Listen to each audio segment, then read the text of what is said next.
and you just feel like pure lightning. Like when people, you know, like people ask like, who are you? What are you? I said, I am the walking human form of pure lightning. But nothing like stars from a paradise. Don't care cause there's magic in the air tonight. Pretty girl in my ear, she the rarest type. Heaven on earth is right here tonight. I'm in a dream state. I'm in a dream state.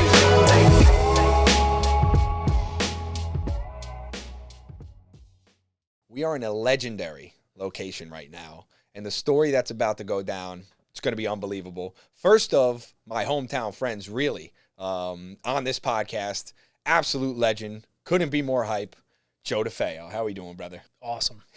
Let's go. This is so sick. It's going to be, this is going to be a really good episode. When you said you wanted to bring it here, I was like, game on. I mean, this is downstairs at your house. This is the bar that you have set up. Yeah. And you said it went through a couple different phases of I setup, mean, right? So the whole thing was really like, it was like trial and error, dude. Like you just start putting stuff up. Start, you know, like, and it was, you're doing it between work and whatnot. And it's like you test one thing out one week, one thing the other week. And yeah, man, I think I finally got it like the way I want it. It's an unbelievable setup down here. I mean, it's crazy. And we just got to kind of sanctioned off, so we got the bar behind us, which worked out perfect, which was great. Yeah. We got the flag up here. Mike Ruzioni signed it. Let's go. That's all time. Oh, yeah. But I guess where we should really start this is how we know each other, because you got a lot of people watching that may not know our relationship. But we grew up in the same town, grew up together. I'm a little bit older. DeFeo. Yep, that's right. Hey. Shout out to Brielle. We're out here, dog. Even though I tell everybody at Rutgers and Manasquan because they all know that more. But, you know, shout out to Beeville. We already we know what's good. Yeah. But so we grew up together, same town. I'm a little bit older, but a lot of mutual friends. You know, you grow up in this town, in this community. You know, everybody knows each other. Yeah. And then, you know, fast forward to a little bit. I guess it might have been outside of high school, like when we graduated. But you know, that legendary group chat of just an insane group of individuals. How Stark starts. So I think it was really like toward the end of high school. Ben Meserl and I were great friends. Uh-huh. I started hanging out with Ben. Yep. And then we started hanging out with Shane. Yep. And Shane was, 4 years older than Ben. So it kind of like tumbled, and it was like, you meet this guy, that guy, the next guy. And, how the connection like between all of us came together. Actually, I think, and honestly, it made me. The B&T Club. Yeah, too. dude, come on. B&T Club. Now, shout out to Shane, Ben, B&T Club. Meserl's just, and Gavin now, I mean, absolute legends. Yeah.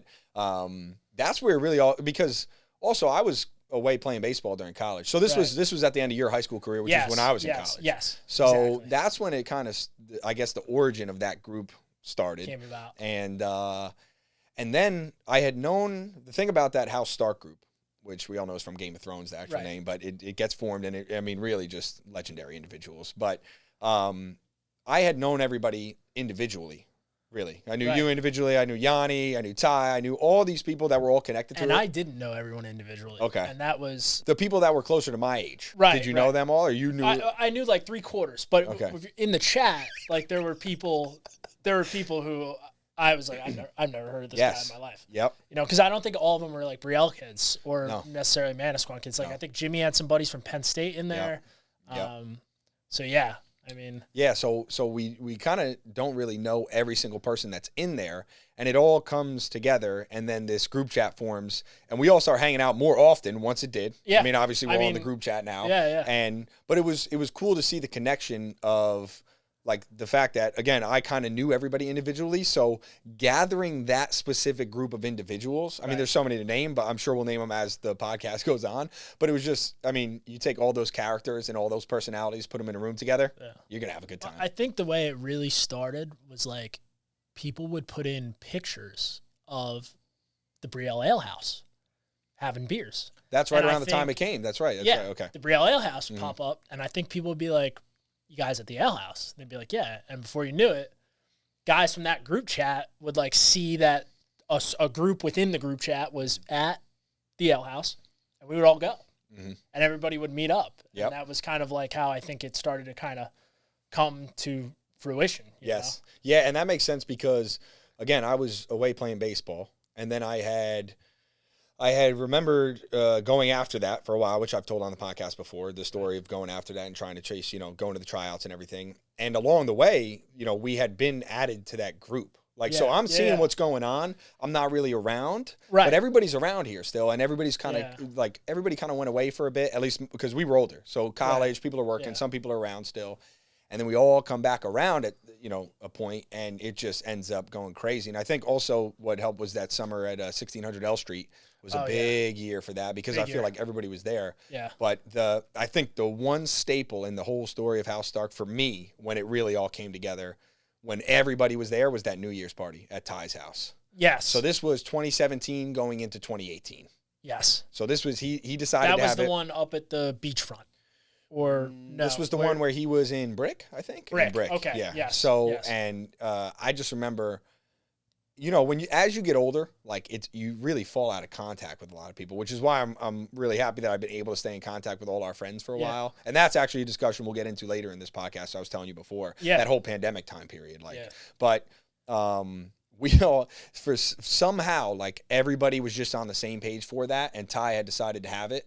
And we go to his house, and it was everybody. And the energy in this, I mean, people will relate to this. You know, when your entire squad, you know, all the boys, all the people you have, if your girls, all the girls, they're all in one place together, ready to go out on the same mindset.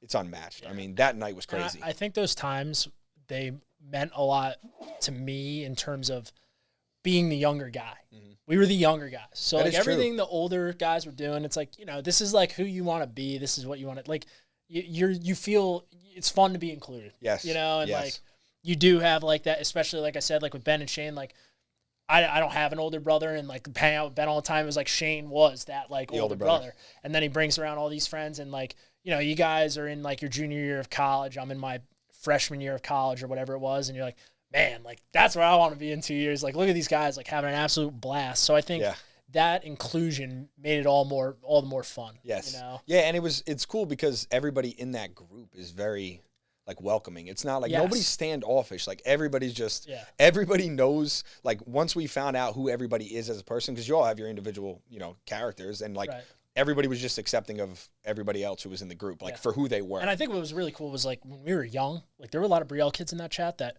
I knew them my whole life, but that doesn't mean I was like best friends with them. Yes. And when we got old, like as you got older, to kind of see these people and start to hang out with them a little more, it's just really sweet to kind of be like, man, like I wish I did this soon, you know? Yeah, like, absolutely. How many homeroom classes did you have with these people? How many sports teams did you play on with these people? And you know, you're just starting to go out and chill with them now, you know? Yeah. I mean, listen, some were like my great friends, like you had Ben, Brandon, like all these guys, you know, Ed Ernish, but like there were other guys like Yanni Jasmine, like Brielle kid, always heard his name, never hung out with the guy. Yeah. Never hung out with him. Started hanging out with him.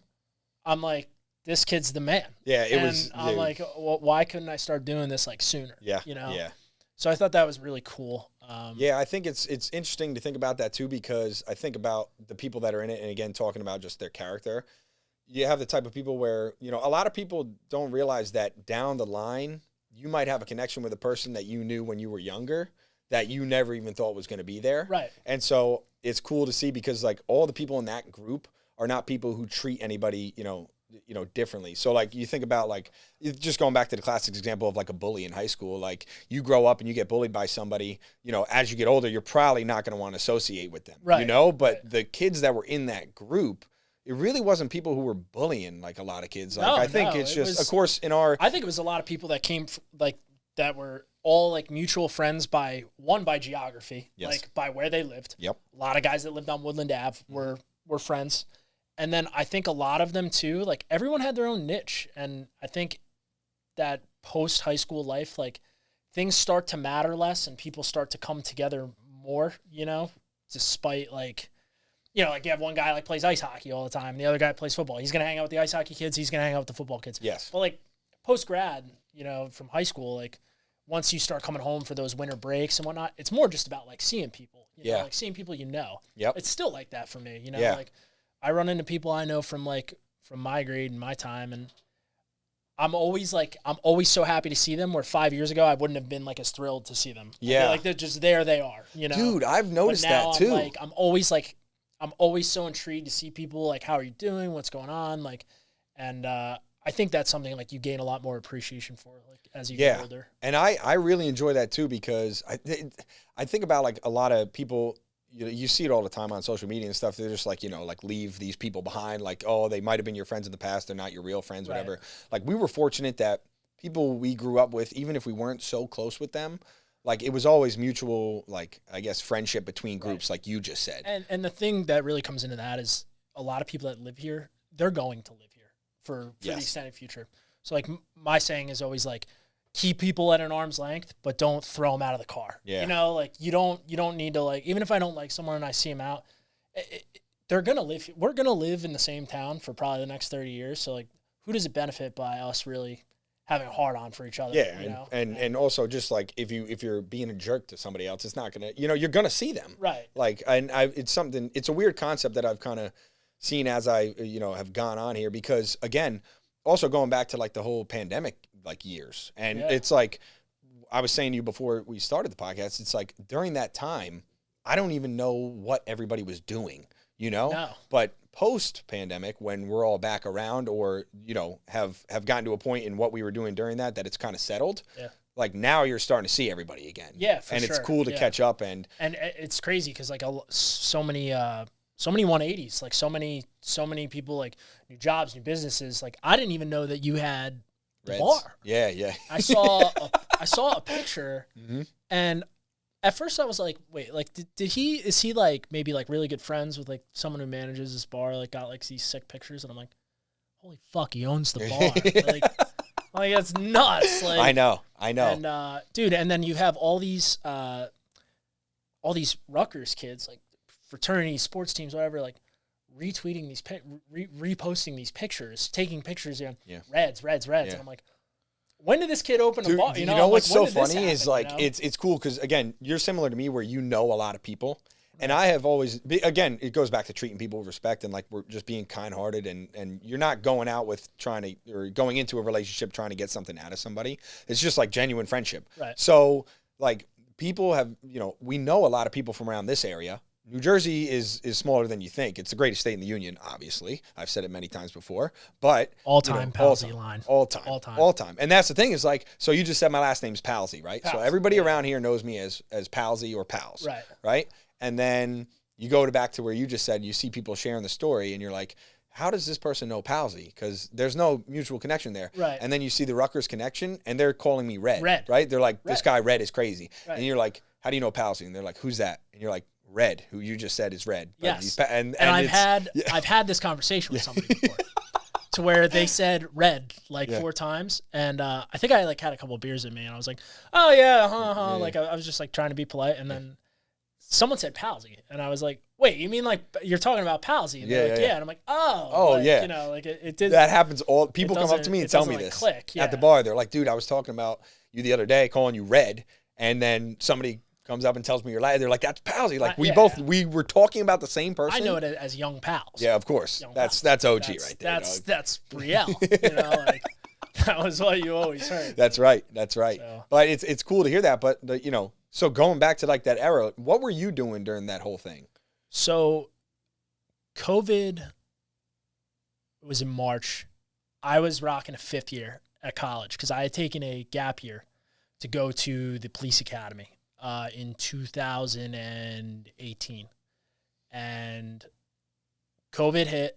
I came home from college, and honestly, I had no idea. Like I had no idea what was gonna happen. Like, am I going back? Like, and I'm just trying to finish up at this point, dude. Yeah. Like, I'm on my 5th year. Like, a lot of my boys have left. I'm like, man, like I couldn't have picked worse timing for me. Like, not to finish this out right now. Like, you got to be like, I'm so close, and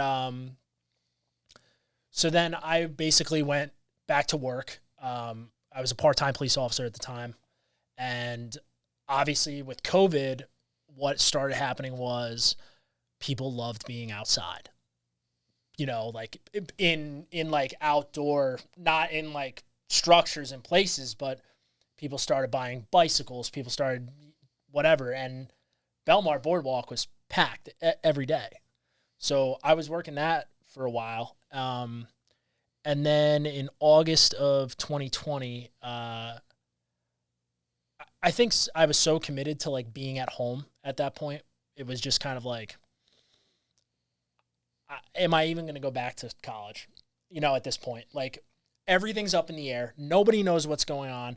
You're hearing one thing this day, one thing the next day. What started as an extended spring break, because that's what it came in as when it popped off. It was extended spring break.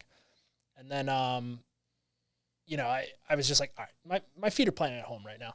So I started applying for full-time jobs because I had a full-time police officer certification. Okay. I only worked part-time because I was in college. And I applied to a local spot, and I got it. And that's really the beginning and the end of my pandemic.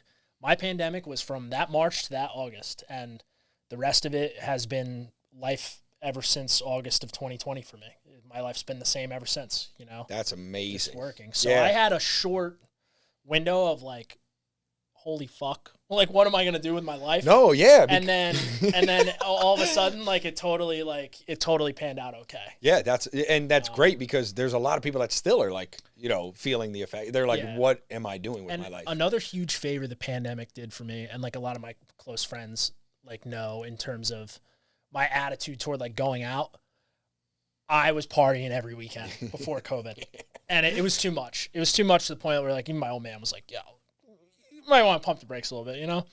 And that after COVID, never again did I like overdo it, go too hard. Ever since like the bars shut down and that happened, I think I was sober for like 90 days, like, you know, because it was just like, what were you going to do? Where were you going to go? Yeah. Like, there was nothing to do. So I remember just like kind of, you know, I would go for run. Me and Pomp would run and do like outdoor surf. But that's like one big favor I credit the pandemic with was like it kind of like gave me time to like plant my feet at home. I ended up getting a full-time job. I kind of measure my life from like that point, my adult life from that point on. Yeah. Everything south of that is like juvenile jail. Like, you know, like I think when the pandemic happened, I was 23. So like every age 0 to 23, that's one chapter in my life. And then that 23 to now and so on and so forth is the second chapter of the same book. Yeah. You know? Yeah. And that's kind of how I measure it. Yeah, it's interesting to see how it affected people in different ways, and it's amazing that it worked out like that for you. Right. You know, yeah. It ended up putting you into something that you always wanted to do. I guess is that what you wanted to do for a while or no? It kind of manifested when I got older. It wasn't like, I think it was a big thing when I was young, and then like in the high school era, I was like, nah, I don't really give a shit what I do. You know, like that typical you don't really. It doesn't matter. Like, but it does matter. But at the time, you just you're ignorant. You're not in that space. You're not thinking outside the box, and then it slowly turned. When I was like 19, 20 years old, I was like, all right, like this would be something really, really cool to do, and that was kind of how I got into it. Yeah, because again, picking up right there, in between. You know, none of us, I don't know if anybody was really following what was going along, but like, I didn't know what anybody was doing. Right. Because I know people were reaching out. And I didn't either. Yeah. So it was like you were just saying before this, you're like, I had no clue you even owned that part. Right. Like, and so basically the timeline for me was, you know, we were all very close through the 2017, 2018 year. Like Absolutely. 2017 Without and 2018. Atlantic that New City. Year's, yep. Golden Nugget. Oh my God. I mean, you're talking golden sense, dude. An era that was unmatched. And that was DJ's Halfway to Summer Party. 2018. Man. And that was back when we all went. It was back when I have a video on my Instagram where I'm just getting hype, and it's from, I'm like, I have a video of you sleeping between two beds on the floor. It was unbelievable. In the morning. Everybody in the room it was great. That whole year.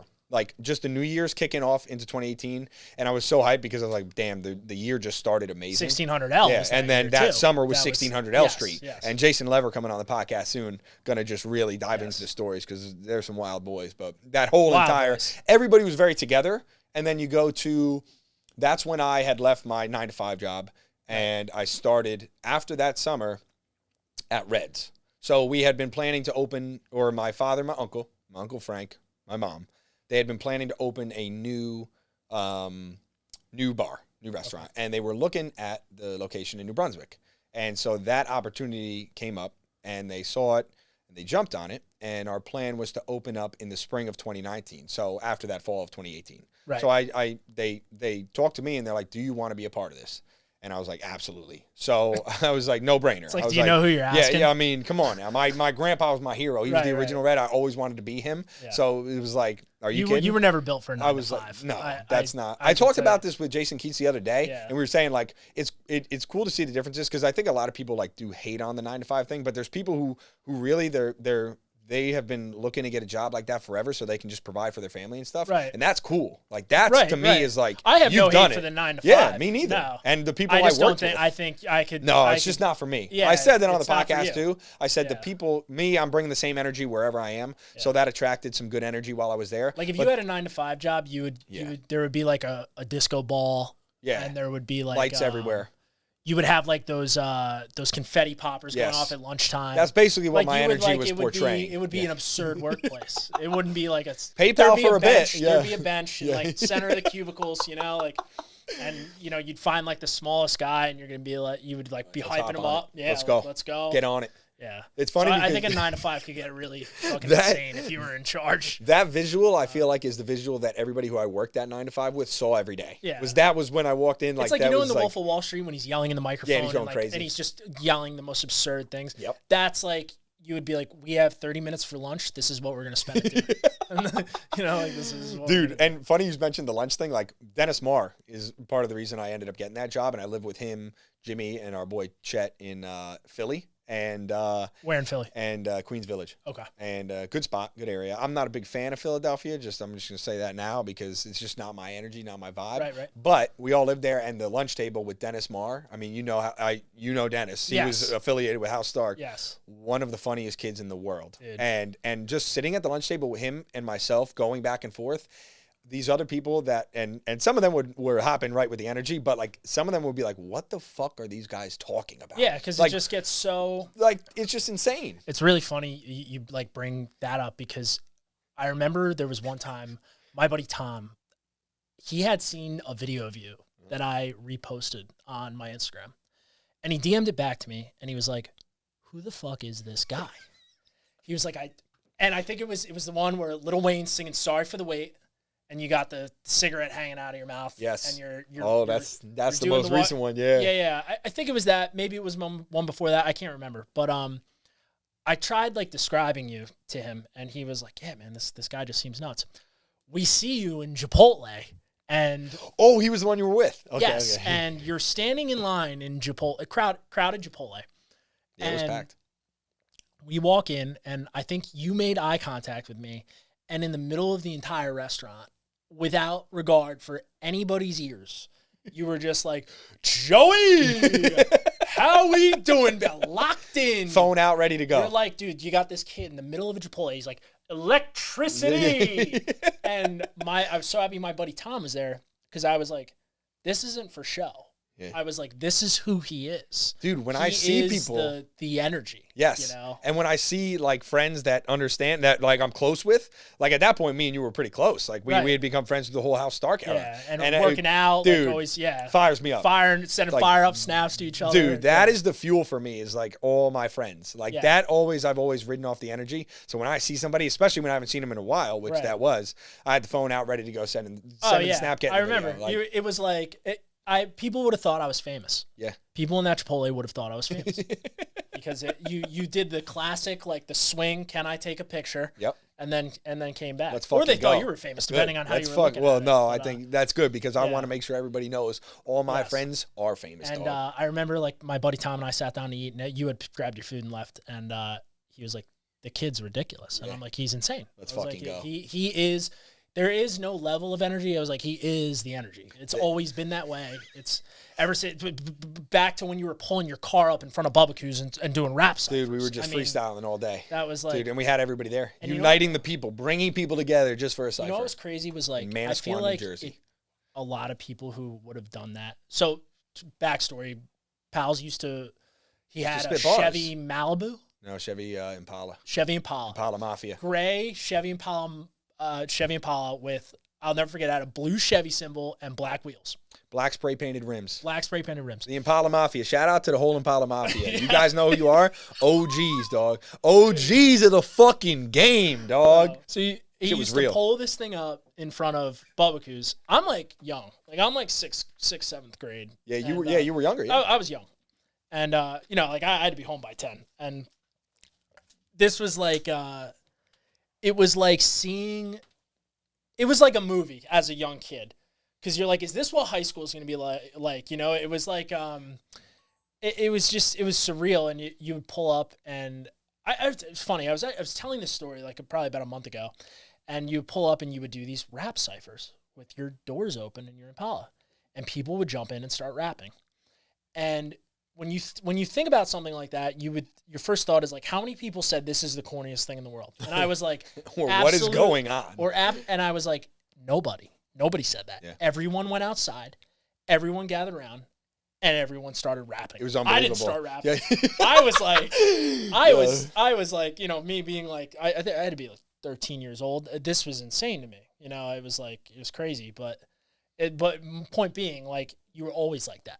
It was always like the fire in you. Yes, like, that's a good point, because it didn't matter what. It's not like you had like this a lot of people like have like a rebirth of character. Or like this is who they are now. This is who they were then. You always had that electricity. Yes, you know? Yeah, that's a good way to put it. That electricity, because it was really with anything, and for a long time it was baseball. So it really didn't. And what I realized as I just kind of put this all together through that whole COVID era when I was at Reds, it really never mattered what I was doing. My best talent, like my best skill, is being able to bring people together. And so it never mattered what I was doing. And of course, some people would look at like whatever you're doing and they're just kind of laughing like, what are these people doing? But it's not just what you see on the surface. It actually, and I didn't see it for a while. No, it's not. Yeah. It couldn't be any more true. Cause like there are those surface level like people who just, there is like a moment of like, you know, do it for the camera or do it for whatever. You always just did it because it was who you were. Yeah. You know, and I don't think there's one person out there who would even attempt to counter that, because I think it's just so blatantly obvious that it's always how you were. Yeah. You know? I think I've really, over the last couple of years, like just seen that all kind of come together, like come to fruition, like, and really realizing that like it didn't matter, because I think about all the stuff and like a lot of people from around here, you as well, like we do a lot of different things. Yes. But what I've always kept through it all is like whoever wanted to be a part of that thing, whatever it was, baseball, rapping, coming to Reds during the pandemic, like I just wanted to bring people together. And so it was like whoever was part of it, I wanted them to be included. Like I said, like that when we went to Atlantic City, like I hadn't seen you in a while. You set up this whole AC thing. DJ's halfway to summer party we're going. And I remember Shane hit me up and was like, you know, he's got some we've got some space. Do you want to come? And like the inclusiveness again, like when I was a younger dude, it was cool to be a part of that. And I really think that showcases like who you are in terms of stuff, like especially like having me on the pod, you know, like when was the last time we saw each other? You know, how long? In person, not a while. Out, asking me to see the pod, and I think it's really neat how we can kind of like pick up in a place where we left off. You know? Yeah, that's something even I really before the pod, like we were just kind of it was like we were podcasting before we started podcasting. Yep. You know. Yeah, exactly. We really were. And it is something I wanted to touch upon, because it was like a concept I was thinking about. Like I know people during that whole era, the whole pandemic era, and I like to talk about it a lot because I'll get into the finer details of that whole era. But like for me, it was like so significant because of what I was doing and what I was going through, like with Reds. And it was just, I mean, it was insane. I couldn't describe it to somebody if I wanted to, like in full detail and have them really understand. Like you had to be there. Right. And for me, I've always wanted to stay in touch with my friends, because everything, going back to that thing you said, like it didn't matter what I was doing. I was just trying to bring everybody together. Right. Like I always became very close with whoever was doing what I was doing. Right. And so like I have so many friends that do so many different things, and they may not be connected, but like through the mutual connection of us, it ends up like, you're like, oh, you know Red, you know Palsy. Yeah. Like, and it's cool to see that. And I'm glad we have a group of friends that isn't so eager to just forward themselves, but really thinks about who's with them and who has been with them throughout the ride. Yeah. Because going back to the podcast thing, it's like the whole goal always was to use it to stay in touch and catch up with people and tell the stories with the people that I've known forever. Right. And the people that I know now through Reds, I get to do it with them. But now that Reds is closed, it's giving me that opportunity to come back and do it with the people I grew up with. Right. And I think, again, that just goes back to the whole, you do it for the right reason. You know, it's not for clout. It's not for, can we get this best guest? You know, when you asked me to be on it, it was sweet because it's like, I have buddies with podcasts and I see people on podcasts, but who would ask Joe DeFeo from Brielle, New Jersey? Like, there's nothing that makes me stand out in their mind. And I get it. Like, they want good guests. But I think that really showcases what your podcast is about. It's real. You know, it's not, I do think that some people, you know, it's the cool thing now, podcasts. And I think people do want to chase the clout and chase the dream. And I think sometimes you get so lost in that. Like, even when you showed up here, the way we set up, the way we started talking before we're even going into it, you know, you're not like, hey, we're going to run through this, and this is how it's going to go. Yeah. You were like, we like I said, we were podcasting before we were podcasting. Yeah. You know, just chirping here in the room and getting ready. I think that's really what makes it something that's going to, one, last, and two, for people in this area, be relatable. Yeah. I really think that's the most important thing. Well, like I said, target audience. The people that fuel me are my friends. So it's like, why wouldn't they be the ones to be on the podcast with me? And I have no doubt that, you know, as you continue with consistency, like, this thing kind of goes somewhere that we may never have thought it would go. But I want the people that have been with me and been my friends, like, I want to stay connected with them. So if they're along for the ride as it goes, that's even better. Yes. If it goes nowhere, like, whatever. We still have all these episodes telling all these stories, which I think the world needs to hear. Every episode I'm like, the world needs this episode. And something like with the friend aspect is, like, when you're with your friends, like, you're podcasting all the time. You just don't have mics and cameras. Yeah. And to be able to kind of have one that's oriented toward, like, capturing stuff like that, it's sweet because you get to capture those moments. How many great moments you have? How many great talks have you had with people sitting around, whether it's drinking beers, watching football, or it's deeper than that, you know? And it's great to be able to kind of, like, capture people's point of view. Yeah. And really just kind of see who people are. Yeah, it's so funny. You hear that, like, all the time. Like, isn't it so funny? Like, people are like, dude, if we had a show, it would be huge. Yeah, like, you know, like, everybody says that. Right. And it's probably true. Because life is cool. Yeah. And life is cool for so many people. Yeah. In so many different, like, you know, like, I've been to, like, a friend group outside of mine, and everyone's got their own jargon. Like, everyone's got their own way. Everyone's got their own role to them. Yeah. You know, you say things that nobody else knows what you're talking about, but you know exactly. Think it's fun. And you know what? From the outside, you still think it's funny. Yep. You know, because it's like, these people are ridiculous. Yes. Because it also shows the true relationship between those people. Yes. And that's something that people, I think, love. I think people love to see the realness, like, you know, and there's so much now on social media with all this, and people talk about this all the time. Like, all that fake, you know, everything's for show, everything's to show what you got, like, and show it all off. It's like, none of that ever mattered. And it's so funny. Like, people have asked before about, like, when they see the videos that you mentioned before, and they're like, dude, they're like, how are these not going crazy? I'm like, well, it doesn't even, first of all, it doesn't even matter if it does. But I said, just give it some time. I'm sure eventually, you know, you get it to enough people, the right person's going to see it. Like, but it's not even, none of those videos are geared for that. They're geared to fuel my friends who fuel me. Like, it's back and forth. And that's the other thing too, is like I said, like, you weren't targeting an audience. Yeah. You were being funny with your friends. Yes. That's what it always was, and it just so happened to, like, grow into just people catching on to it. Yeah. You know? And that's what makes it so genuine, and that's what makes it so fucking funny. Yeah, it is true. And you have that connection with your, again, it's like when House Stark all comes back together and we're all together in one room, it's just like that between everybody. Right. And that's the best part of it. And, like, most of, like, your video, like, the videos and, like, all the Snapchats you send, like, you know, like, just, like, behind the wheel, you're like, Electric Factory, dude, like, we're rolling. Exactly. The thing is you're not sitting there thinking about what you're going to say. You are reacting. You're reacting to your own mindset. I know. You know, you're reacting to your own feelings. Yeah. Dude, the one you sent the other day, oh my God. Dying, dude. I was cracking I'll up. have one every now and again. That was unbelievable. I just have to really, like, dude, I was at the gym. I was at the gym with Cullen Condon. We were at Condon School of Baseball. Shout out to them, of course. And we were lifting.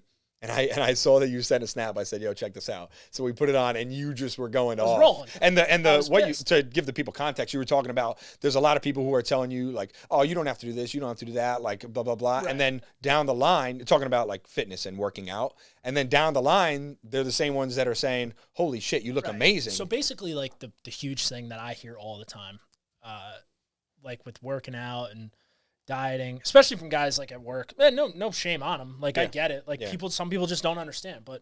And I hear from my friends, everyone's like, eat a burger, enjoy yourself, drink a beer. Like, why are you so uptight? Well, the first thing is like, what people don't understand is your perception of enjoyment depends on who you are. Yes. That's like me saying, relax, go fishing, and you fucking hate fishing. Dude, that's a great point. It's true. And it's the craziest thing in the world. So it's like, if cheeseburgers and beer are what calms you down, hat off to you. All day, eat them. Drink them. That's done. I would rather eat fucking chicken and broccoli, pack a lip of Copenhagen, and like watch like a really good documentary. That's like a target night for me. Like that sounds good. And what really drives me like up a wall is, some of my friends will say, and like I got steam coming out of my ears. It's like they'll say like they'll say stuff like that, like enjoy yourself, do this, do that. And then May comes around and my shirt comes off like while we're at the beach, or they'll see me going for a run and juiced. Dude, you're so jacked. How'd you get all this blah blah blah? And that's not me going myself up. I'm only trying to give it perspective of how it really goes. So if people see a picture, it speaks for itself. It's really like, I'll tell you how I got here.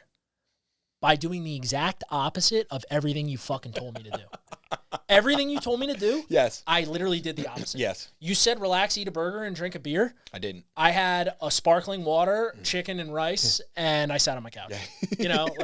And so it's like, it's just like crazy. And I think the other thing that always happens is like, people love the mindset of it's just one day. It's just one day. And people always say that. And they're like, come on, enjoy yourself. It's one day. It's not one day when you say it every 5 fucking days. Yeah, it's never that. Nuts. And never. I think a lot of it comes into like what people don't see. And I think what people don't see in me is that, like guys I work with, they see chicken and rice and this and that. How could you eat that? How could you be so regimented, blah, blah, blah, this and that?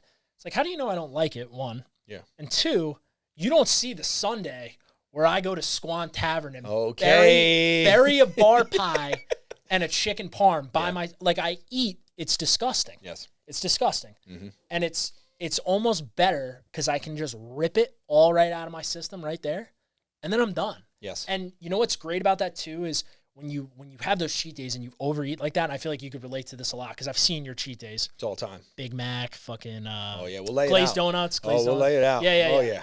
But anyway, when you're done with doing all that, you feel like a bag of shit. Mm-hmm. You feel fucking awful. And your first thing your mind tells you is, I don't want to feel like this again, ever. So what does that do? Monday, back to the regiment. Bang, and reset. You're like back on. And then guess what? By Saturday, you're like, fuck the regiment, time to let loose. Yeah. And it's this constant cycle of work and reward, work and reward, work and reward. And the results are ever ongoing because you're just progressing so well. And if you do train hard, you can afford those cheat days. And if you do have a good enough plan set up, it can work. And I think people get there's a misconception that it doesn't work because people do it incorrectly. Dude, people would ask me. So back during like that golden house dark era, like before that whole year was the year where I started that shred, the 310 Yuma, which it became, which a lot of people have hopped on.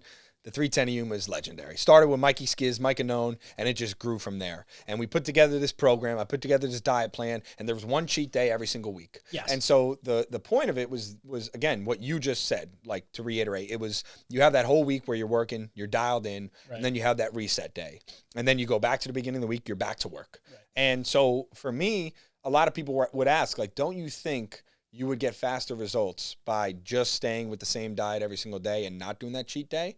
And I was like, well, if you study fitness and nutrition and stuff like that, you realize that although there's the mental benefit of just being able to take the break from being regimented like that, there's actually a physical benefit for doing that. And so people are like, no, that's unhealthy. I'm like, listen. Everybody just take a look at the program results. Every Sunday, 5 Big Macs, an entire box of Entenmann's Funfetti cupcakes, and 2 large Cokes. And right now, because I'm bulking, that's getting easy. Right. You know what's harder for me to eat every single day, which I do the rest of the week, 6 other days a week, is 2 Chipotle bowls, double white rice, double chicken, black beans, guac, and double mild salsa. I ate 2 of those at a time. In a burrito, 2 burritos, or just the bowls. And that is harder than ripping 5 Big Macs, 2 large Cokes, and a box of Funfetti cupcakes. Just because the nature of the way the food is, you know? Yes. The rice is very filling. It's volumized. You're drinking water. All those carbs are just making you hold the water. Your glycogen's stocked. You feel like a fucking animal. Yeah, you do. Like, dude, it's and it's the same thing after you booze. I don't know if you've ever woken up the morning after you've been out boozing, but you look in the mirror and you're like, I'm Arnold. You're like, I'm the man. Yo, I own this city. I own this city.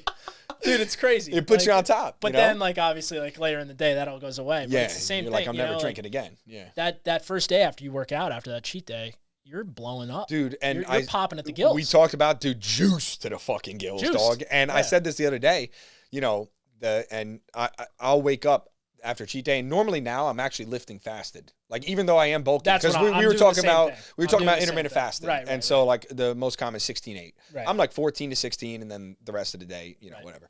But I'll wake up and I'll fire up the Folgers for the soldiers, obviously, and then I'll rip a bang, full bang, and you're talking about the meal before that was 5 Big Macs, box of Entenmann's Funfetti cupcakes, 2 large Cokes, right? And you just feel like pure lightning. Like, when people, you know, like, people ask, like, who are you? What are you? I said, I am the walking human form of pure lightning. But I really feel like that the next day when I'm under the incline dumbbell, pushing up hundos for like a set of 6 to 8 and just have a massive pump going. You know how I know you feel that way? Because you're usually talking to yourself. Yeah. Oh, yeah, absolutely. Yeah, you are.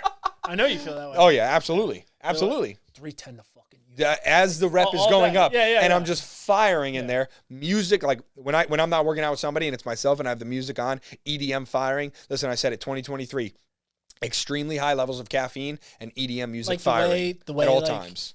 What I was saying, like how I would picture you at a 9 to 5. It's like the same way I picture you in the gym. Yes. Like you rip out like a crazy set, and there's a guy next to you minding his own business.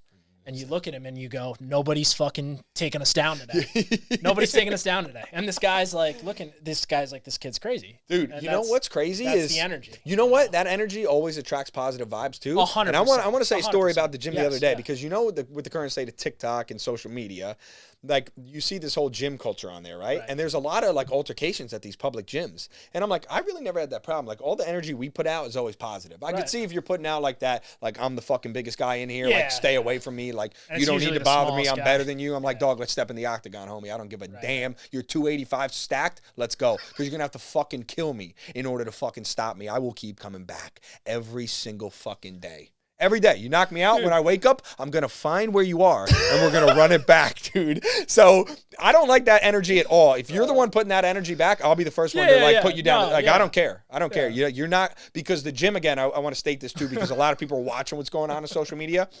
Dude, there's this whole thing with gym culture, like, about being like, everybody's there to get better. There's no reason for you to walk around with the energy that puts people down. 100%. Not even like directly saying something that puts somebody down. Like, dog, back off, I'm on this. Like, no, like, walking around with an energy or a vibe that is off-putting and at a public gym is like the worst thing I think you could do. And I think that's something that happens to me a lot at the gym, is like, I lift with my hood up most of the time. Yeah. And I just kind of have like a resting bitch face.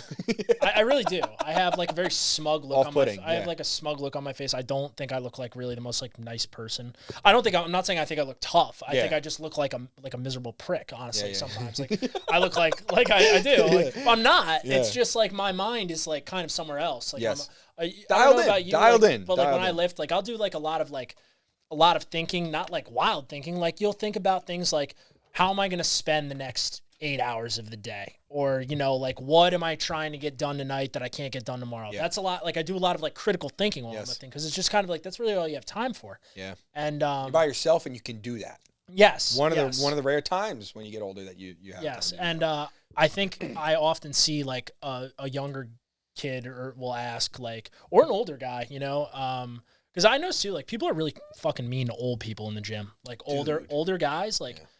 I'm like, well, I don't know why you're like being so rude. Like, why don't you go try to be 85 and like move shit around? And get after it. Let's see if you're doing this when you're his age. Exactly. You know, and I think that's one, that's fucked up. And two, more times than not, like, someone will ask me something, I'll like pull out a headphone and be like, oh yeah, dude, like go ahead. And they're always shocked, because I think my face goes from like so smug and miserable to like so lit up and just like, yeah, dude, like do what you got to do. I got nowhere to be, you know? And a lot of the best, like if you're talking like just like physically, like the way people look, a lot of the best looking people in terms of aesthetics are the nicest. Right. Like even those big guys that are juiced like that, they're really nice. You just go up to them and talk to them. Right. And they're like the first ones that are willing to give you advice. Yes. It's always the other people. I noticed that too with like sports teams.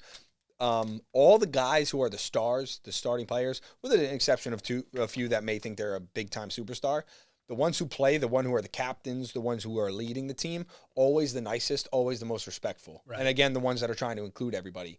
And so, but going off this story here, like, or off what we're saying, I have a story the other day at Retro. I'm supersetting. I'm doing Still at arms, Retro, right? huh? I'm Condon School of Baseball more than that now because I was able to, help Mike design the gym. And then he went and got all the equipment and he set it up, and it's amazing in there now. It's full setup gym. But so mainly I'm going there. But occasionally for back day, I'll usually go to a more commercial gym because they have more machines. And then for arms, every once in a while, I'll go to the commercial gym because, again, there's more machines. So this was the day I decided to go to Retro. And first exercise, I'm on the preacher hammer machine curl. And I'm supersetting that with rope extensions. Just in front, juice to the gills, doing 5 sets of 20 to start off, get a pump going. Because I've been lifting heavy. I still now have your bulking, work. By the way, I still have your workout plans upstairs in my office. Dialed. Still in my office. Dialed. Yeah. Dialed. Still there. And so I'm doing that, and I'm doing 5 sets of 20, started off with a pump, and I'm really feeling it. I got the music going. I got the vibes going, but I'm supersetting back and forth. Right. So I walk away from the preacher machine curl, and I go to do my set of tricep extensions, doing the rope twist. And I walk back to the machine, and this is where I've done 4 warm-up sets and about 3 to 4 working sets already. So I've been on it, back and forth. And there's a guy on it, older gentleman. And I was like, hey, I didn't tell him I was already on it. I was just being polite. I said, do you mind if I hop in with you in between your sets? Right. And he looks at me and he goes, no, I want to do it myself. And normally, if I hadn't been on it previously, if you ask somebody to hop in with them, right, and they're like, hey, I don't prefer it. Yeah, like, leave them alone. No problem. Let them do their thing. Like, you weren't on it. I was already on this machine. I had like 2 or 3 more sets left. And so I said, well, just so you know, in this exact tone too, which is why I can't believe he said what he said. But I said, well, I was already on it. So is it cool if I do hop in between your sets? I was using it already. Right. He goes, I didn't see your name on it. So I'm like, oh, so this is the way this is going to go. It's like, said, it's where you graduate to like, your intentions are clear. In my mind. Fighting words. In my mind.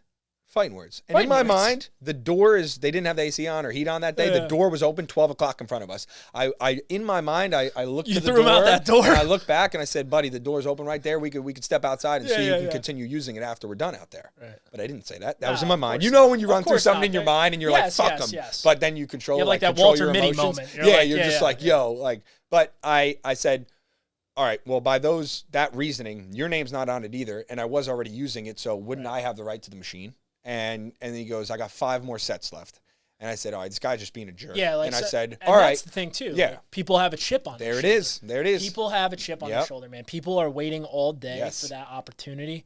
And you don't just see that in the gym. No. You see it in the bar. Everywhere. You see it everywhere. Yeah. And I have a good tell for it, dude. Yep. I really do. Well, I knew as soon as he said, well, I didn't see your name on it. Right. So anyway, he uses that line, and he's like, I got 5 more sets left, trying to be like, get me away. And I said, okay, well, at this point, I've already told you I was using the machine. I asked politely to hop in. There's nothing else I could really say here. And I said, well, in between those 5 sets, then I'm going to jump in because I was already on the machine. And then he goes, you know what? And he stands up, he goes, have it, asshole. And I'm like, whoa. I'm like, dude, I'm the asshole here? Right. I'm like, dude, came up to you politely. Didn't try to push you off because, again, there's people that'll be like, yo, I was already using that. Like, get off. Right. No, I just said, can I hop in with you? Like, being nice. And by the way, I said, listen, when he started walking away to the machine directly behind it, I was like, I'm supersetting, though, like I said. So when I'm going to superset my tricep set, hop in and use it. Like, not a problem. It's not as big as what it's boiling. You're boiling it down. So then my heart's just firing and I'm getting after whatever. I go and I finish my sets. And another another kid came up to me and he's like, yo, do you mind if I hop in, like a younger kid? I was like, dude, hop in. I'm going back and forth supersetting. And then after that, the younger kids are usually always pretty good. They're into it, dude. And so, after that, every interaction at the gym was positive. There was a really good energy. There's I've been through a lot of eras at that Retro, going back and forth. And there was a lot of like younger kids, I want to say college age, maybe seniors in high school to like maybe freshmen, sophomore, juniors in college. And they're all jacked and they're all getting after it. And we were all like, there's a few times we were all laughing together and like hugging each other up. that's the energy you want, you know? Dude. So it was just surprising to me to have that. And again, it's not like when you see it on social media, I've never had that kind of altercation before, and that wasn't even that bad. Like, you see some people are actually fighting, which boggles my mind. Right. But, you know, just throw your ego aside, get in there and lift. Like, there's always somebody stronger than you anyway, or that's doing more than you. Like, just get in there and encourage people. Everyone works out in their own way. They Yes. really do. Yes. There's a lot of ways to go about it, and it's like everyone's got their own way to them, you know. And I can be a dick sometimes because in my mind, I as a person, I can be quick to judge, and I think we all do. But I always have like that moment, like hours later, where I'm like, "You're a fucking douche." Like I'm like, "You're an ass for thinking that about the person," you know? Yeah. I really do have moments more times than not, like where after, and I'll see people working out and be like, "Look at this idiot," and I don't say that out loud, but I think it.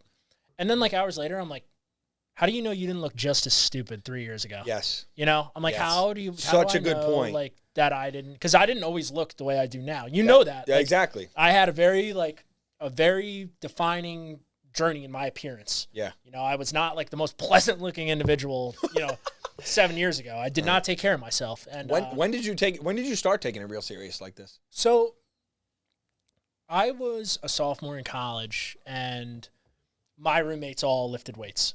Some good old Pennsylvania boys, just the farm boys. Yeah. Just naturally juiced. 7 just cheeseburgers go down. Yep. Fucking 90-pound curls come out. Barrels of hay over the shoulder, just back and forth. So they were all into the gym, and they started bringing me kind of. So, I mean, you got to figure, like, I didn't really take working out seriously till I was 19, 20 years old. That's a long time to wait to start taking that seriously. And it had clearly added up.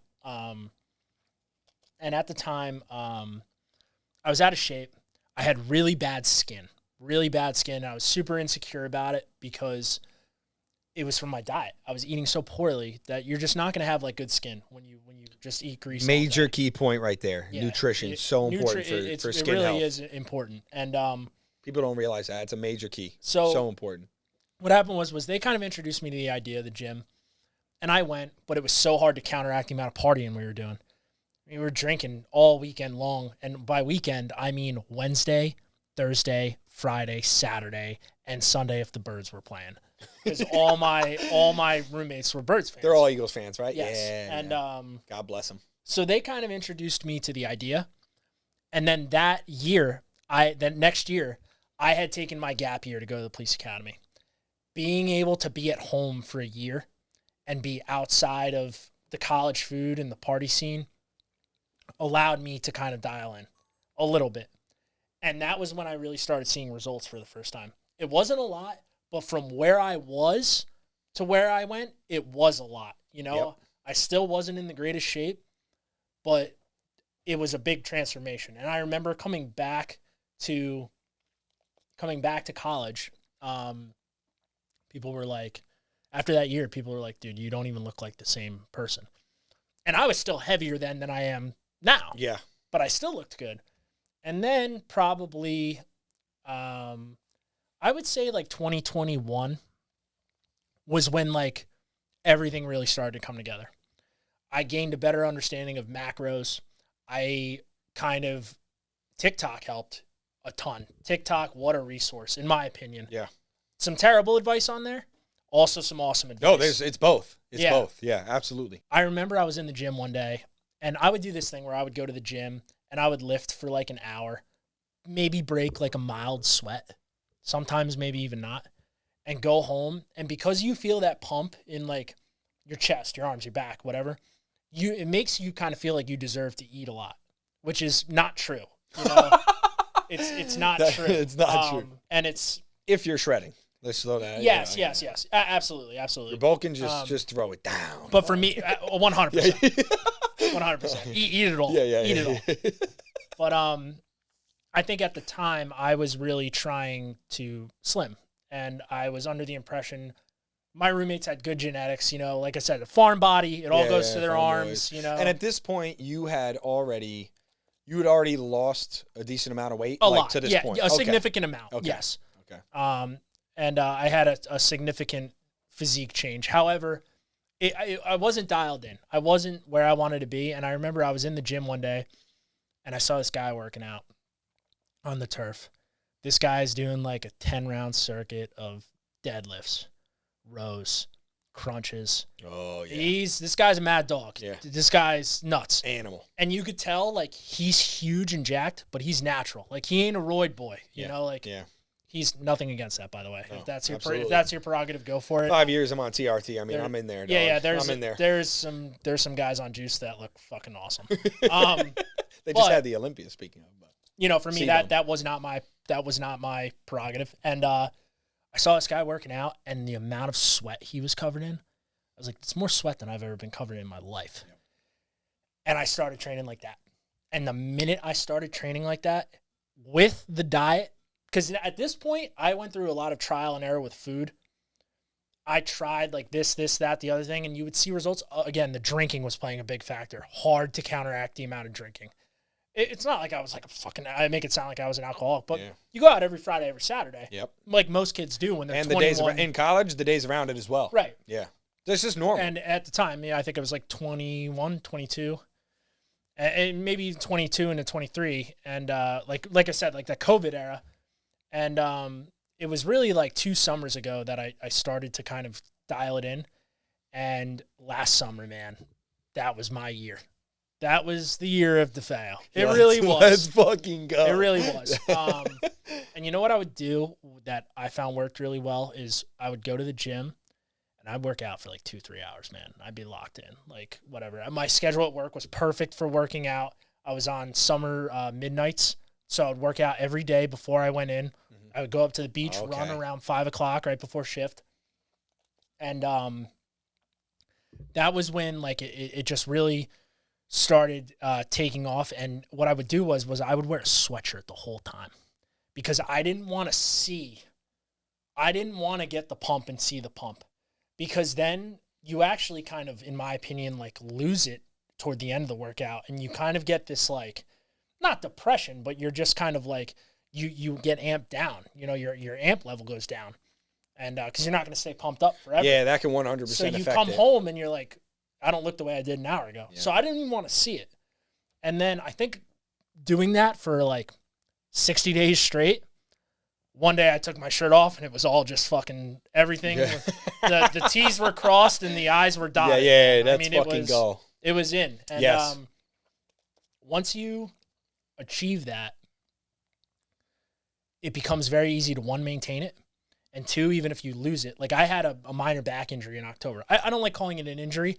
It was enough of an injury to where I couldn't train. It's not like I couldn't, like, I could work and whatever, and I could lift something if I had to, but I couldn't train the way I was training.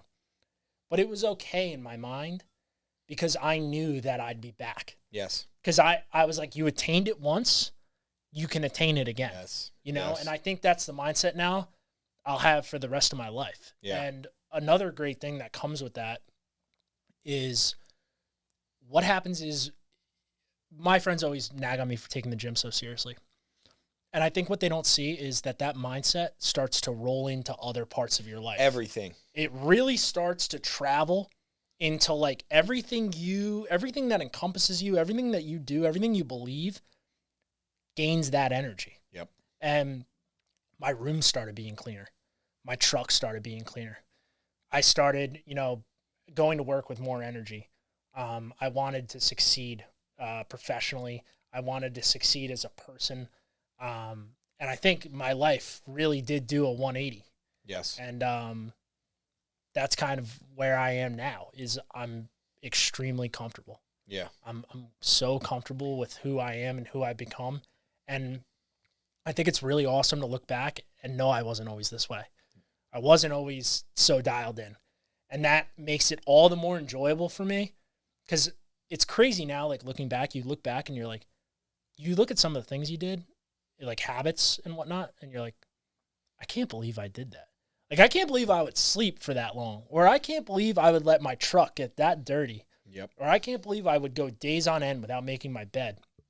I can't even fucking get up in the morning without fixing that thing. It'll drive me nuts. You know, I became a neat freak. I really did. Yeah.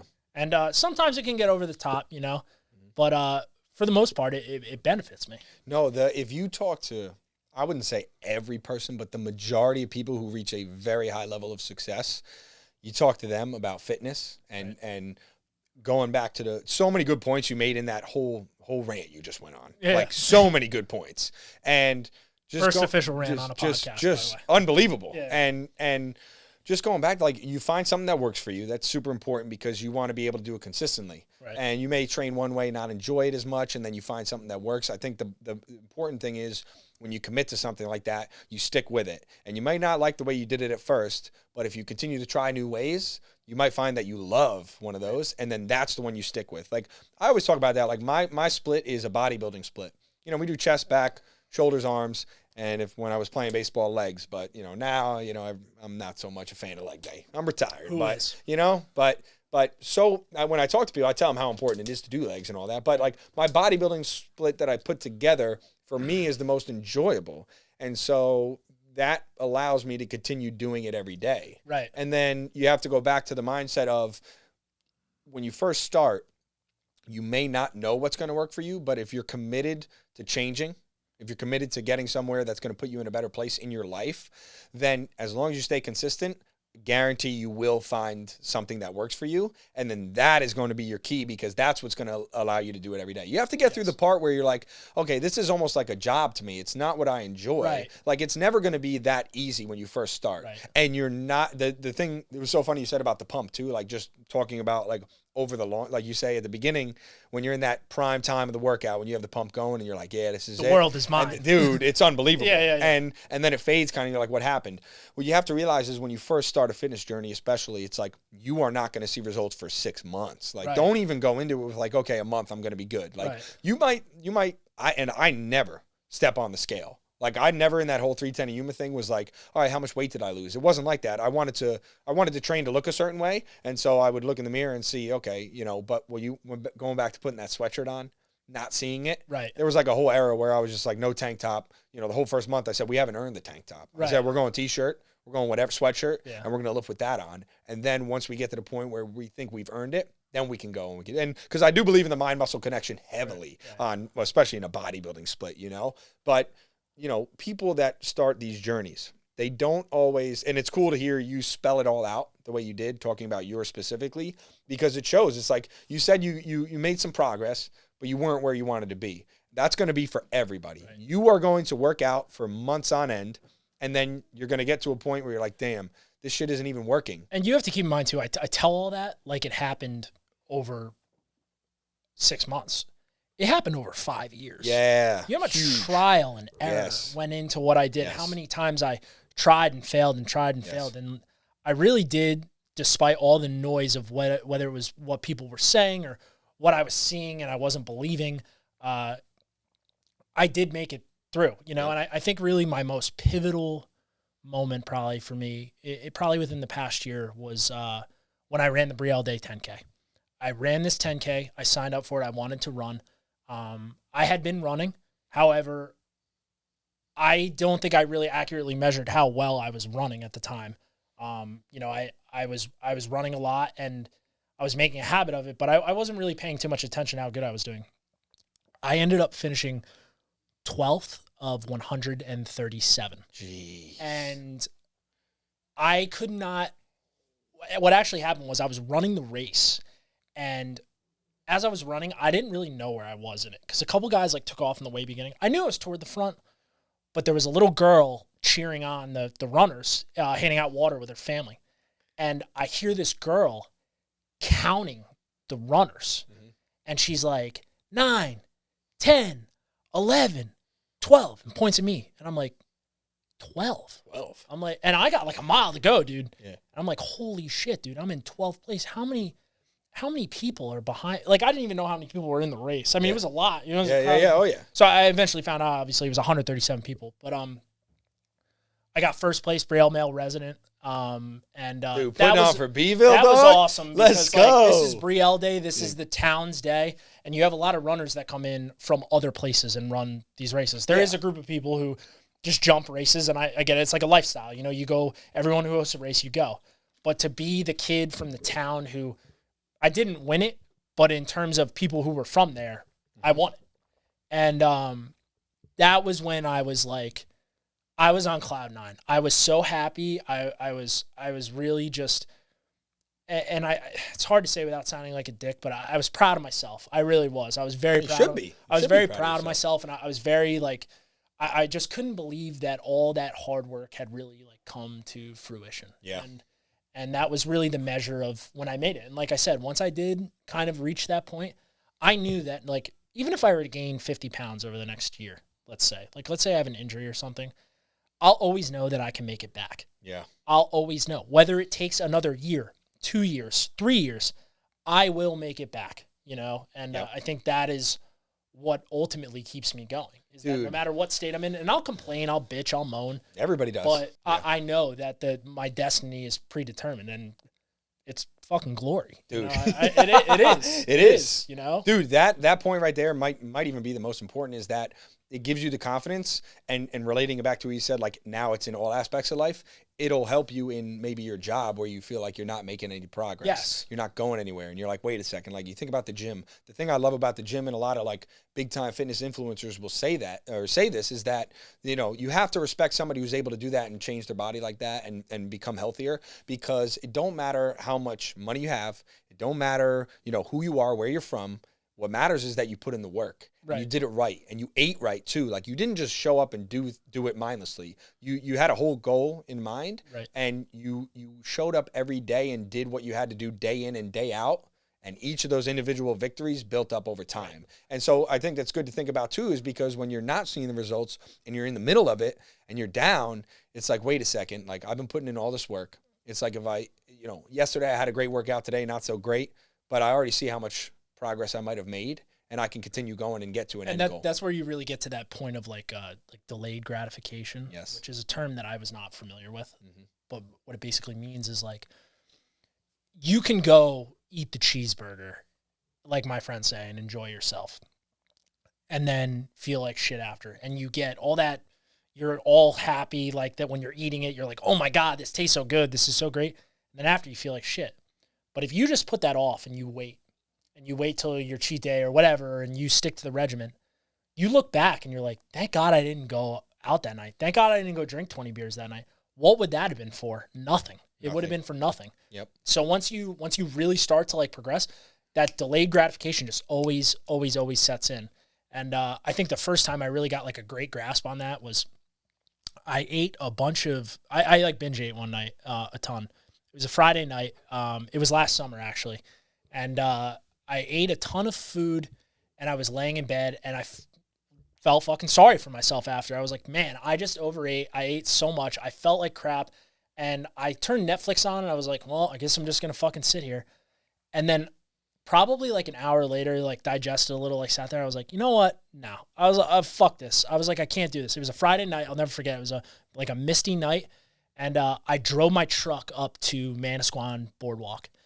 Osprey's going off, Leggett's is going off, everyone's partying, everyone's going nuts, and here I am parking my truck and walking up there in a sweatshirt and running shoes, and I ran fucking 4 miles, and even though that's not some great feat, the point was that I had now developed the mindset where I was willing to do something about it, where even on like my shitty days, I was like, this needs to be done. I don't want to do this. I have to do it. Yes. I can't just sit and you can't feel sorry for yourself. No, that's huge. You know, you have to commit to it. Because no one else is also no one else is feeling sorry for you. Right. Like it's on you. Like, and to kind of wrap this into the whole Reds thing, like going back to when we were talking about the pandemic and that, you know, I've been doing the gym for a while, and I remember during that era, you know, we opened in August of 2019, and then March 2020, everything gets shut down. Then I show back up in whatever, after the summer. We had been closed for 6 months. Right. And I was like, all right, like the mindset was that of the gym for me. It was like, I'm just going to I have no clue what's going to happen. Right. Don't know if we're going to make it. Could have already closed at this point. And I was like, you know what? I'm just going to show up every day. I'm going to show up every day. I'm going to see what happens. Consistency. And I'm going to do exactly what I think needs to be done to bring this business to the next level where we want it to go. No matter what the hell they're pushing, all the crazy shit. And, of course, that year I ended up, you know, I got a chance to take a stand against all that stuff, right, which I think was very important for me because I didn't agree with everything that was going on. Yes. And it was kind of just embedded in who I was. And I do remember seeing you put a post up about that. I think you guys put, you're saying like, we made it. We pushed through. Yes. When everyone said no, Yeah. I said yes. So that was probably the first. That was awesome. That was one of the first. There was 2 big posts I've made so far, and so at the end of that year, so just to recap that year very quickly, no one could see what was going on because I couldn't put anything on social media. So like what you were saying is I had no clue that you even owned this place, what was going on. Right. No one except the small.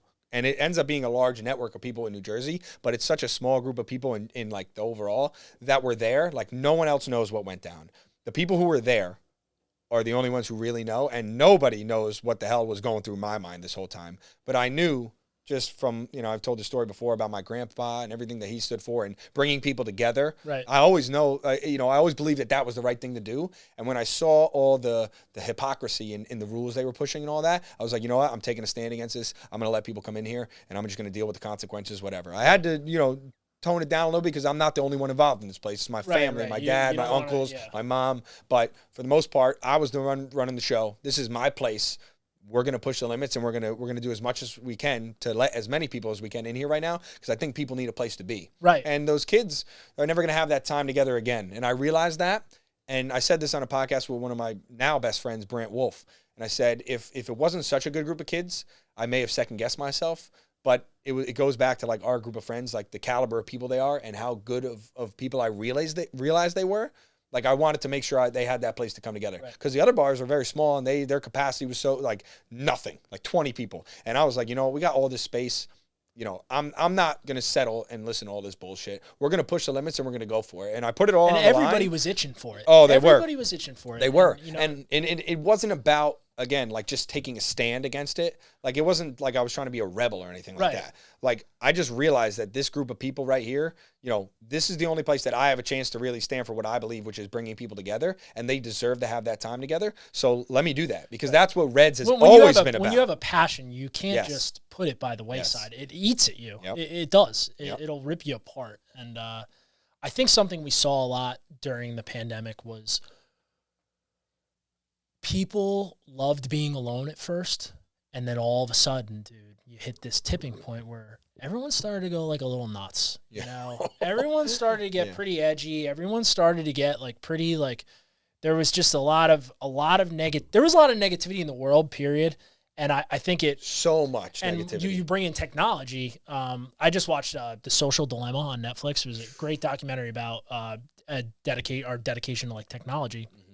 Something they marked on was like during the pandemic, think about all the things that you weren't able to do that take up your time, where now you're just focused on a screen. So that was a time where you just saw every single thing that was negative in the world was being retweeted, was being posted on TikTok. That's all you saw. And when you surround yourself with all that, and I'm guilty of it, like I was doing the same thing at the time, you become a miserable fucking person.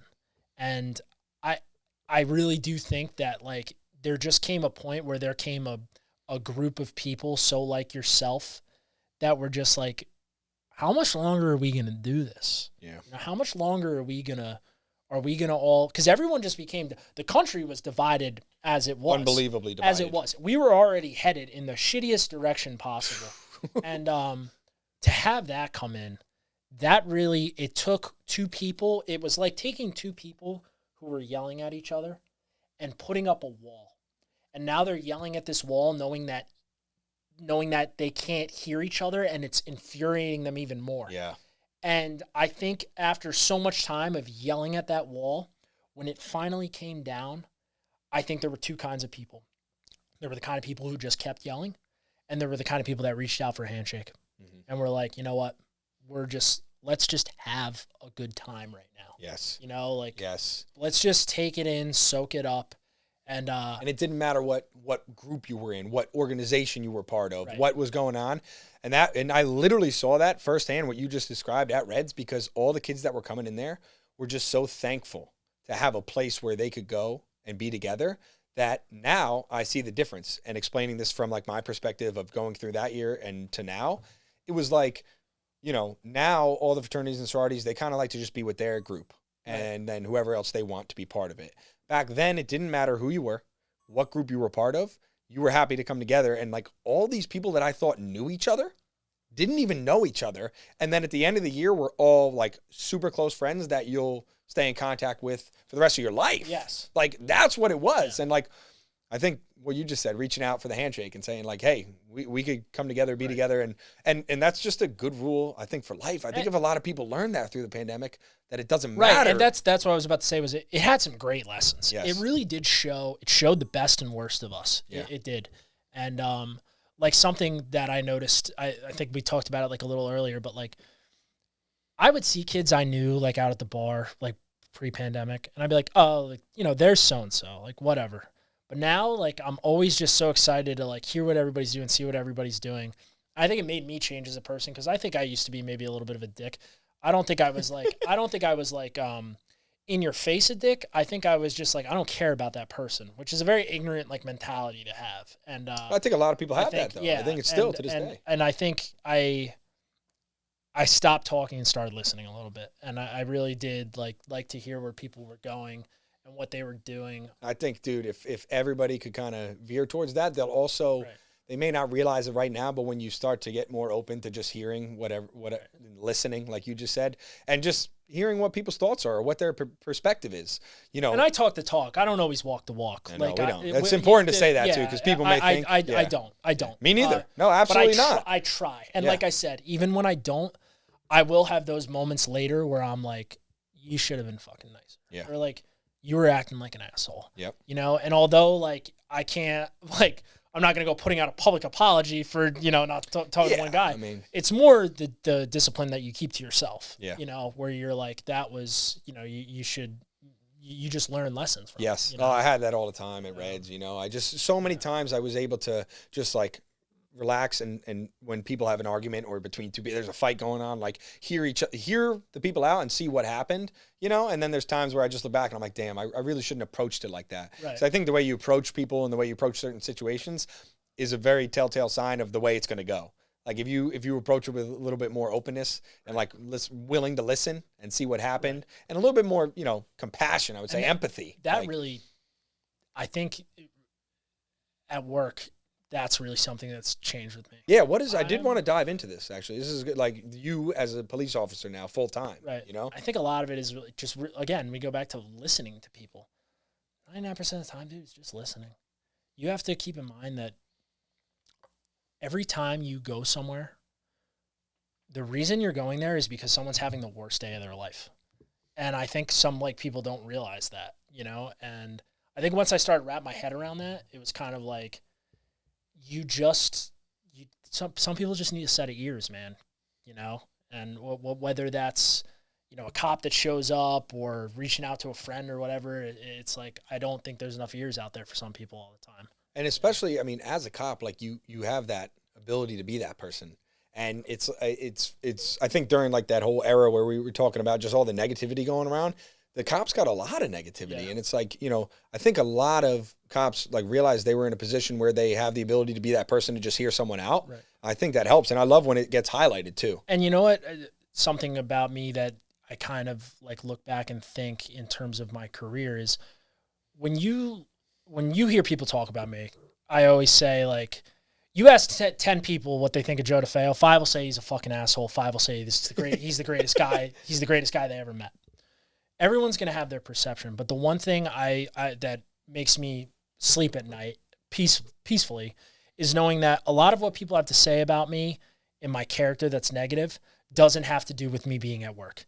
It's in my younger years or off, like when I'm out with friends or whatever, but I don't think ever, you know, no one ever says like he's a pushover, he's a dick, or he's like not cool, like blah, blah, blah. And it's great because as long as I'm maintaining that there, you know, I save my moments of being, the work is not a place, it's especially like in any public service, like even if you're a cashier at a Wawa or whatever job you may have that involves you interacting with people, that is not the place to take your anger out on someone because they don't deserve it.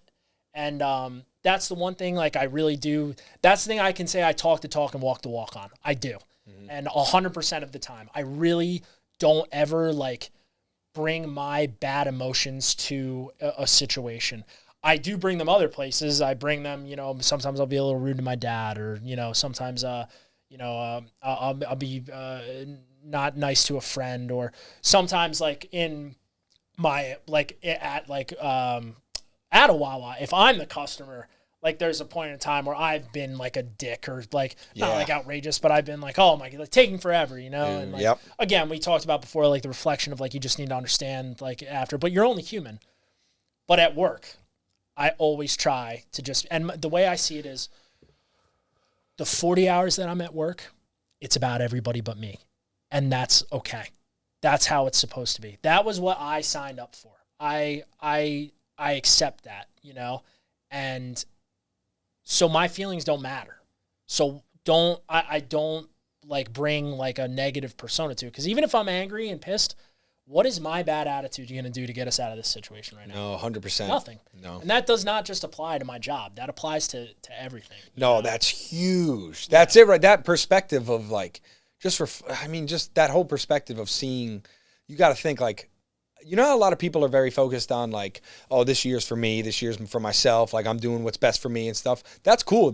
I think there's times, and you just kind of described it perfectly, like when you go to work, you're putting everybody else first, like because you should, and and that's why I'm so selfish in my off time. And then when you have the time, I'm a selfish person, and then you don't have to feel bad about it though, because like when you really have, there are times 100% where you need to just focus on yourself and do what's best for you. And I think the pandemic taught me that a lot, because I've always tried to put everybody ahead of me and like think about what's best for everybody else. And in the pandemic, I got a little bit more closed off, and I was like, you know what, but I don't have to justify that to anybody. Right. But then there's times where I know, like, you know what, these people do need to come first. They need to be before me. Right. And when you find the balance, and it's only something you can kind of learn through experience and as you go on, then it's great, because when you're focused on yourself, you don't have to feel bad about it. You don't have to feel like almost selfish down to the T. Right. You feel like you're doing what's best for you. And plus the monetary element. You're making money. Yeah. You're getting paid to provide a service. You're not getting paid to be a smug prick. No, it's true. It's like you're the one out of that situation, regardless of how shitty it is. Every second that goes by, there's money going in your wallet. Yep. The other person, there's no money going in their wallet. No. So you're making their day hard. Point. You're making their day hard, and you're getting paid to make their day shitty.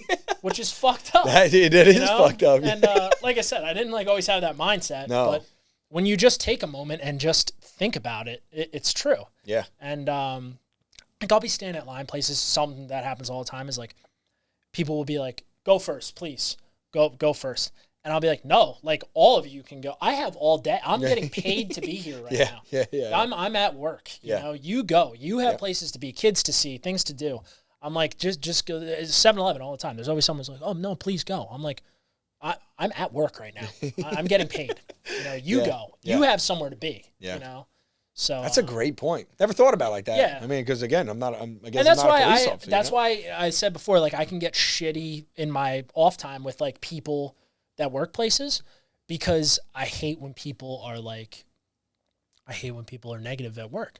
Yeah. You're getting paid to give me a service. I'm paying you to give me that service. Whether it's a waiter or a cashier or an auto mechanic, whatever. You're going to be smug about it. I'm putting money in your wallet. Yeah. I'm paying you. Even if you're not happy, just put on the face. Yeah. Put it on. I'm paying you to do that. Yep. And it's the same thing with my job. I'm getting paid taxpayer dollars to be there for people even when I don't want to be. Yep. Like I might be having a day where I didn't sleep a lot and I'm all pissed, but I'm not going to show up and be like, "Well, I didn't sleep last night, so we're not doing this today." Yeah, and like, you can't. Because if I were the other person, I would be like, "Well, then fucking go get another job." I know. It's so huge. And like I said, that takes time to learn. No, again, the talk, walk the walk thing wasn't always like But having that perspective, like people just hearing that, like I think if they don't have that perspective right now, or they've never heard of that, and like they don't really understand that concept, it will make everything else in life much better. Yes. It'll make it much more pleasant, and you'll really feel much better about yourself when you can do that. I need to get better at being like that way in my off time, because I said, I can be really selfish in my off time. And because also you could fall into the trap, like, I'm putting myself out in front of everybody. I've made that excuse before. I've had that so many times. I will be the first to say that, like, I have said, like, when I'm like being smug, I'd be like, "Well, I just worked and that whole week was about everybody but me, so now it's all about me." Yes. That's not right either. That justification is not correct. And I have said that many times. Dude, I've been there so many times. And I always feel bad after, because I'm always like, that is the dumbest thing you could have said. Yep. You know? And you know what? I learned like that was like the exact mentality I've had a lot because again, what we went through with the whole bar and everything, like, man, I mean, my life was a living hell. Like it really was, but I got so many good friends from it. Yeah. I got so many good relationships. So, you know, just to put it in perspective, maybe when you're thinking like that, like just thinking about the positive of what might have come from a certain situation or whatever, like, you know, just thinking about what you just said, how like, all right, now it's my time. Like, and it's just my time. You know, like maybe you should think about, wait a second, right now, maybe I shouldn't be like this. Maybe I should, you know, put what they're going through in perspective. And maybe they're going through something that I don't even know about. Right. And so it shouldn't be all about myself right now. It's hard to do that in the moment. So hard. It's hard to do it in the so moment because you're just so hard. caught up. Human nature. It's human nature. Yes. And but after, it's like you do have those moments. And you always have the chance to, if it may not even directly affect somebody. Right. Like it might just have been to yourself that you were thinking, but if it does like directly affect somebody, you put somebody off that you should have like maybe greeted more genuinely or with more compassion. You always have the chance maybe to, if you know them, to reach out and just be like, hey, I was having an off day that day, like going through some stuff. I wasn't in the best mind state, so I'm sorry I did that, you know? And I think that's huge. I think even just having the ability to say sorry or reach back out and do something with that person another day. Because I remember, like, just, you know, when people would reach out to me from home and I just was going through so much and I just wouldn't even, like, anybody who reached out to me during that whole era, which is why I probably don't know what everybody was going through, I just never really had a chance to listen and figure it out because I was just so encompassed with what was going on with Reds. Right. I was like, I need to focus on Reds. I need to focus on Reds. And then after it, I'm like, wait a second. These are my people that, you know, I grew up with that are some of my best text friends. Messages start piling up. And, you know, you have those friends that don't even care, that they're like, you know, whatever. He'll hit me up when he's good, you know. But at the end of the day, I look back. But what if that was you asking? Exactly. You know? Like, I always try to put myself in that position. I'm like, you know, maybe I should have answered this person or whatever. But you know what? Now I can reach out to him. Let me see what's going on. Right. And that's why I'm really hype about the podcast, because this is really going to give me the chance. I mean, we're sitting an hour and a half right now talking, catching up, figuring out what was going on. Right. And it's like, it's giving me a chance to do all that when in the last couple of years I wasn't able to do that. Right. And it's cool. I think that's awesome. Yeah. Damn. This was unbelievable, dude. This podcast was unbelievable. I really thoroughly enjoyed it. Yeah, this was awesome. Great convo right off the bat, too. Yeah, dude. We just started Like firing. I said, we were podcasting before we were podcasting. Yeah, we were just going right off. Yeah, so what's coming up for you next before we all wrap it up? You just, you know, on the grind, on the consistency? Honestly, man, like I said, I'm kind of like I'm in that perfect spot. Like I'm going along with the punches. Like everything's good. And like I said, a bad day, even if I have a bad day, like it doesn't mean a bad week. It doesn't mean a bad month. It's a bad day. Like you're going to have them, you know, and everything's really going good. And thank you, dude. I mean, thank you, dude. Come on. This was probably one of the coolest things I've done. And we're only a few days into 2023. Dude, this is what I'm saying, man. Which is sick, because now I'm like, I'm going to go start doing pull-ups outside. You know? Dude, I always get fired up after that episode. I'm like, dog, let's go. Yeah, I'm about to go house a massive cheap Goggins. Dude, I'm just Goggins. Hey, did you see? I don't know if you saw that TikTok when I called him out. It went viral. No. I think people thought I was attacking Goggins, but we've talked about it before. It's on my TikTok. Basically, you know, he's the one who says who's going to carry the boats. He's doing those things, and I was in on Cocoa Head in Hawaii, and I was just feeling myself. I was in that zone. You know what I'm saying? Like we were talking about before. I said, Goggins? And I was texting my buddy who's a big Goggins fan. I said, he don't know me, because that's another one of Goggins' things. He goes, you don't know me, son. You don't know. So I texted my buddy, Matt Talon, shout out to him, one of my very good friends. And I was like, Goggins don't know me, dog. Because we were on like an hour of sleep doing one of the hardest hikes in Hawaii. Yeah. And then I made a video and I just said, Goggins? I said, listen, he's asking who's carrying the boats. I just dropped a yacht off at the top of this thing. And I'm going down to grab another right now. And it just went crazy, you know? But it's that, but going along with that whole social media thing, I'm looking to fucking fire on social media for the next couple months here. You know, dude, I think you're off to a 6 star. Yeah, this is sweet. The podcast, this is cool. and thank God for Corey. He's fucking trooping. And once, dude, he's fucking once you get more established with like a, you know, like when I know you're talking about like in that studio up and running, and once you get time open up, dude, I if you would have me, I'd love to come back. Dude, we're running it back 100%. That's again, you get to see where people are now from where they were. Right. That's going to be really cool to look back on. Yeah. And so that's, again, why this whole year will be awesome, I think. And we're just going to go on a tear. I said this at the end of the podcast the other day. We're going on a tear. I'm trying to get 56 episodes because I want one for every week of the year. 56 weeks in a year. Yeah? Is that correct or what? 52. Is there 52? I just say 56? 56. Is there 52 or 56? Now you got me confused. Dog, I don't know. I can't believe I don't know that. I can do a triple integral. My freshman year of college, I was in Calc 3. I don't even know how many weeks. That just in a goes year. to show you. Whatever. They, I have don't my mind. teach you. They don't teach you anything dude, you need to know. My mind is on 52 is right. My mind is on 56. So fuck it. We're gonna get 56, and then we're gonna go back and just edit them all, get them all uploaded, get it ready to go, and then I'm gonna start releasing them. Oh, yeah. So I'm looking forward to just really firing on it, and that's what I'm doing. I for can't wait to see 2023. this come out, dude. so. This is gonna be an all-time episode. So thank you again for letting us do it down here. This is cool. This is awesome. This is a legendary location. Legendary. Thank you again, dude. All right. Yeah. We out. Let's go. 52 weeks. Let's go. 52.